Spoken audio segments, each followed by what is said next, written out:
ಅತಿ ಪರಿಶುದ್ಧವಾದ ನಾಮಕ್ಕೆ ಸ್ತೋತ್ರವಾಗಲಿ. ಕ್ರಿಸ್ತನ ಕೃಪೆ ಇನ್ನೊಂದು ಮುಂಜಾನೆಯಲ್ಲಿ ಈ ಉದಯ ಕಾಲದಲ್ಲಿ ನಾನು ನಿಮ್ಮೆಲ್ಲರನ್ನ ಭೇಟಿ ಮಾಡುವುದರಲ್ಲಿ ಸಂತೋಷ ಉಳ್ಳವನಾಗಿದ್ದೇನೆ. ನಾವು ಸಂತೋಷವಾಗಿರುವುದಕ್ಕೆ ಕಾರಣ ಏನು ಗೊತ್ತಾ? ನಾವು ದೇವರ ಸಾನ್ನಿಧ್ಯದಲ್ಲಿ ಬಂದಿದ್ದೇವೆ. ಯೇಸು ಸ್ವಾಮಿನ ಭೇಟಿ ಮಾಡುವುದಕ್ಕೆ ಬಂದಿದ್ದೇವೆ. ನಾವು ಸಂತೋಷವಾಗಿರಬೇಕು. ಯಾಕೆ ಬ್ರದರ್ ಸಂತೋಷವಾಗಿರ್ಬೇಕು ಅಂತ ಹೇಳ್ತಾ ಇದ್ದೀರಾ? ವಾಕ್ಯ ಹೀಗೆ ಮಾತನಾಡ್ತಿದ್ದೆ ಪ್ರಿಯ ದೇವಜನರೇ. ಕೀರ್ತನೆ 37ನೇ ಅಧ್ಯಾಯದ 4ನೇ ವಚನದಲ್ಲಿ, ಆಗ ಯೆಹೋವನಲ್ಲಿ ಸಂತೋಷಿಸುವಿ ಮತ್ತು ಆತನು ನಿನ್ನ ಇಷ್ಟಾರ್ಥಗಳನ್ನು ನೆರವೇರಿಸುವನು. ಸುಂದರವಾದ ವಚನ ನೋಡ್ರೆ. ಮೊದಲು ನಾವು ದೇವರಲ್ಲಿ ಸಂತೋಷಿಸುವವರಾಗಬೇಕು. ದೇವರ ಸಾನ್ನಿಧ್ಯದಲ್ಲಿ ಬರುವುದಕ್ಕೆ, ಪ್ರಾರ್ಥಿಸುವುದಕ್ಕೆ, ವಾಕ್ಯ ಅಧ್ಯಯನ ಮಾಡುವುದಕ್ಕೆ, ಕರ್ತನ ವಾಕ್ಯಗಳನ್ನು ಇನ್ನೊಬ್ಬರೊಟ್ಟಿಗೆ ಮಾತನಾಡುವುದಕ್ಕೆ, ದೈವಿಕವಾದ ಎಲ್ಲ ಕಾರ್ಯಗಳಲ್ಲಿ ಹೆಚ್ಚಾಗಿ ದೇವರಲ್ಲಿ ನಾವು ಸಂತೋಷಿಸುವವರಾಗಬೇಕು. ಕರ್ತನ ವಿಚಾರಗಳಲ್ಲಿ ನಾವು ಆನಂದ ಪಡುವವರಾಗಬೇಕು. ಆ ಸಮಯದಲ್ಲಿ ಕರ್ತನು ನಾವು ಆತನಲ್ಲಿ ಎಷ್ಟು ಸಂತೋಷ ಪಡ್ತಾ ಇದ್ದೀವಿ, ಎಷ್ಟು ಉಲ್ಲಾಸ ಪಡ್ತಾ ಇದ್ದೀವಿ, ಆತನ ಸಾನ್ನಿಧಾನದ ಕಾರ್ಯಗಳಲ್ಲಿ ನಾವು ಎಷ್ಟು ಉಲ್ಲಾಸದಿಂದ ಆನಂದದಿಂದ ನಮ್ಮನ್ನು ನಾವು ತೊಡಗಿಸಿಕೊಳ್ಳುತ್ತಾ ಇದ್ದೀವಿ, ಇದೆಲ್ಲವನ್ನ ದೇವರು ನೋಡಿ ವಾಕ್ಯ ಹೇಳ್ತಾ ಇದೆ.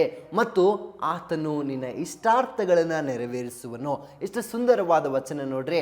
ನಾವು ಒಂದು ಮನೆಯನ್ನು ಉದಾಹರಣೆಯಾಗಿ ತೆಗೆದುಕೊಳ್ಳುವುದಾದ್ರೆ, ಒಂದು ಮಗು ತನ್ನ ತಂದೆ ತಾಯಿ ಹಾಕಿಕೊಡುವಂತ ಮಾರ್ಗದಲ್ಲಿ, ತನ್ನ ತಂದೆ ತಾಯಿ ಕಲಿಸುವಂತ ವಿಚಾರಗಳಲ್ಲಿ ಆ ಮಗು ಸಂತೋಷ ಪಡುವುದಾದ್ರೆ, ಆ ತಂದೆ ತಾಯಿ ಆ ಮಗು ತಂದೆ ತಾಯಿ ಮಾತನ್ನ ಕೇಳುವುದರಲ್ಲಿ, ತಂದೆ ತಾಯಿಯ ಎಲ್ಲ ಕಾರ್ಯಗಳನ್ನು ನಡೆಸಿಕೊಳ್ಳುವುದರಲ್ಲಿ ಸಂತೋಷ ಪಡ್ತಾ ಇದೆಯಲ್ಲ ಅಂತ ಹೇಳಿ ಆ ತಂದೆ ತಾಯಿ ಏನ್ ಮಾಡ್ತಾರೆ ಹೇಳ್ರಿ, ಆ ಮಗುವಿನ ಆಸೆಯನ್ನ ಪೂರೈಸಿ ಸಂತೋಷ ಪಡಿಸ್ತಾರೆ. ಅದೇ ಪ್ರಕಾರ ಯೇಸು ಸ್ವಾಮಿ ಈ ಭೂಲೋಕದ ತಂದೆ ತಾಯಿಗಳಿಗಿಂತ ಉತ್ತಮವಾದ ತಂದೆ ಆತನಾಗಿದ್ದಾರೆ. ಹಾಗೆ ವಚನ ಹೇಳ್ತಾ ಇದೆ, ಮೊದಲು ನಾವು ಆತನಲ್ಲಿ ಸಂತೋಷ ಪಡುವವರಾಗಬೇಕು, ಆತನ ಕಾರ್ಯಗಳಲ್ಲಿ ಸಂತೋಷ ಪಡಬೇಕು, ಆತನ ಸಾನ್ನಿಧಾನದ ಕಾರ್ಯಗಳಲ್ಲಿ ನಾವು ಸಂತೋಷ ಪಡಬೇಕು. ಆ ಸಮಯದಲ್ಲಿ ದೇವರು ನಮ್ಮನ್ನು ನೋಡಿ ಆತನು ನಮ್ಮ ಇಷ್ಟಾರ್ಥಗಳು ಅಂದರೆ ನಮ್ಮ ಆಸೆ, ನಮ್ಮ ಬಯಕೆಗಳನ್ನು ಆತನು ನೋಡಿ ಅದನ್ನು ಆಶೀರ್ವದಿಸಿ ನಮಗೂ ಸಂತೋಷ ಪಡಿಸುವಂಥವರಾಗ್ತಾರೆ. ಎಷ್ಟು ಉತ್ತಮವಾದ ದೇವರು ನೋಡ್ರಿ.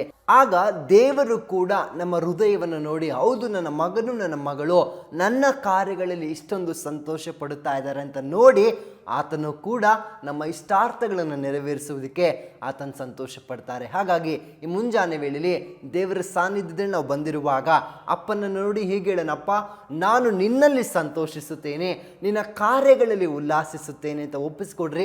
ನಿಶ್ಚಯವಾಗಿ ನಾನು ಹೇಳ್ತೀನಿ ಕೇಳ್ರಿ, ಆತನು ನಿಮ್ಮ ಹೃದಯದ ಆಸೆ ಬಯಕೆಗಳನ್ನು ಕೂಡ ನೆರವೇರಿಸಿ ನಿಮ್ಮನ್ನು ಕೂಡ ಅಧಿಕವಾದ ಸಂತೋಷದಲ್ಲಿ ಇರಿಸುವುದಕ್ಕೆ ಶಕ್ತನಾಗಿದ್ದಾರೆ.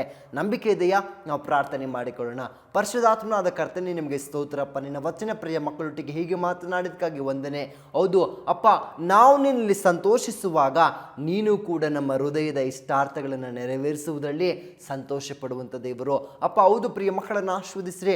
ಅವರು ನಿನ್ನ ಸಾನ್ನಿಧ್ಯದಲ್ಲಿ ಮುಂಜಾನೆಯಲ್ಲಿ ಬಂದು ನಿನ್ನಲ್ಲಿ ಸಂತೋಷಿಸ್ತಾ ಇದ್ದಾರೆ ಕರ್ತನೆ, ನಿನ್ನ ವಿಷಯದಲ್ಲಿ ಅವರು ಉಲ್ಲಾಸ ಪಡ್ತಾ ಇದ್ದಾರೆ ಅಪ್ಪ. ನೀನೂ ಕೂಡ ಕರ್ತನೆಪ್ಪ ಅವರ ಹೃದಯದ ಆಸೆ ಬಯಕೆಗಳನ್ನು ನೆರವೇರಿಸಿಕೊಡ್ರಿ ಅಂತ ನಾನು ಪ್ರಾರ್ಥಿಸ್ತೇನೆ. ಆಶೀರ್ವದಿಸ್ರಿ. ಈ ದಿನ ಅವರಿಗೆ ಸಂತೋಷ ಮತ್ತು ಆನಂದವನ್ನು ಉಂಟು ಮಾಡಿಕೊಡಲಿ. ಯೇಸು ಕ್ರಿಸ್ತನ ನಾಮದಲ್ಲಿ ತಂದೆಯೇ, ಆಮೇನ್ ಆಮೇನ್. ದೇವ್ರ ತಾನೇ ನಿಮ್ಮನ್ನು ಆಶೀರ್ವದಿಸಲಿ. Thank you. ಬೇಕಾದ ಸ್ಥಳ God's grace prayer hall, Sunkadakatte, Magadi ಮುಖ್ಯ ರಸ್ತೆ, ಬೆಂಗಳೂರು 560091. ಗೂಗಲ್ ಮ್ಯಾಪ್ಸ್ ನಲ್ಲೂ ಕೂಡ ಗಾಡ್ಸ್ ಗ್ರೇಸ್ ಪ್ರೇಯರ್ ಹಾಲ್ ಎಂದು ನೀವು ಸರ್ಚ್ ಮಾಡಬಹುದು. Further details and prayer support, contact Word to Word Ministries, Bangalore. Phone 9008725814, 9008725815.